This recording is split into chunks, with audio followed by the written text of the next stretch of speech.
বন্ধুরা, আজকে নতুন একটি গাছ এক্সপ্লোর করব। তবে এটি খুঁজে বের করতে আমার 3 কিলোমিটার দূরে আসতে হয়েছে। বন্ধুরা, আমি যে ফলটা হাতে নিয়ে দাঁড়িয়ে আছি, এটা একটা সবজি। পাহাড়ি অঞ্চলে একটা সবজি। মূলত এটা পাহাড়ি গাছের ফল, কিন্তু সমতল অঞ্চলে এটিকে একেবারে ফেলনা হিসেবে ব্যবহার করে। এটি মূলত কানাইডিঙা গাছের ফল, উপরে গাছ আছে।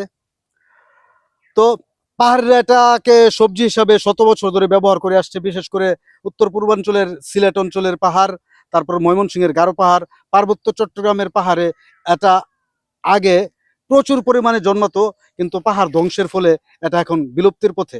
এটার একটা লোক নাম আছে এবং এটা নিয়ে একটা লোক মিথোলজিও আছে। এই ফল যদি বাড়িতে নিয়ে আসেন, তাহলে আপনার বাড়িতে ঝগড়া হবে। এজন্য গ্রামে এটিকে কাজিয়া খুন্নি গাছ বলে। অবশ্যই ইংরেজিতে অন্য অন্য নামও আছে। ইংরেজিতে এটার নাম হচ্ছে ব্রোকেন বোন ট্রিস। এই যে আমি দেখাচ্ছি, গাছের নিচে পাতার অংশ হাড়ের মতো ভেঙে পড়ে থাকে, এজন্য এটাকে ব্রোকেন বোন ট্রিস বলে। আবার ইংরেজিতে আরেকটা নাম আছে, এটার নাম হলো মিডনাইট হরর। এটা টোটালি একটা পর্ণমোচী গাছ, অর্থাৎ পাতা গাছের নিচে পরিপূর্ণভাবে পড়ে যায়। তখন যখন এটার ফুল ফুটে বর্ষাকালে, তখন দূর থেকে মনে হয় অশরীরী কিছু একটা ঝুলে আছে, তখন সেটাকে ভূতের মতো দেখা যায়। এজন্য এটাকে মিডনাইট হরর ট্রিজও বলে। তবে এটি একটি ঐতিহ্যবাহী ভেষজ উদ্ভিদ।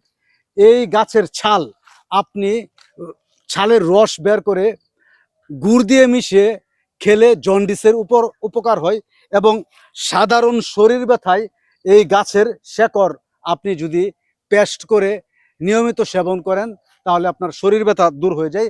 আবার আপনার অজীর্ণ, আমাশয়, ডায়রিয়া, পেট ফাঁফায় এটির রস খুবই ভালো কাজ করে। যখন আধুনিক চিকিৎসা পদ্ধতি চালু হয় নাই, তখন কুকুরে কামড় দিলে এই কুকুরের কামড়ে এই পাতার রস, এই গাছের পাতার রস ব্যবহার করত। এটি আমাদের সমতল অঞ্চলের মানুষেরাও সবজি হিসেবে ব্যবহার করতে পারে। পাহাড়ি অঞ্চলে এটি 600 থেকে 700 টাকা বিক্রি হয়।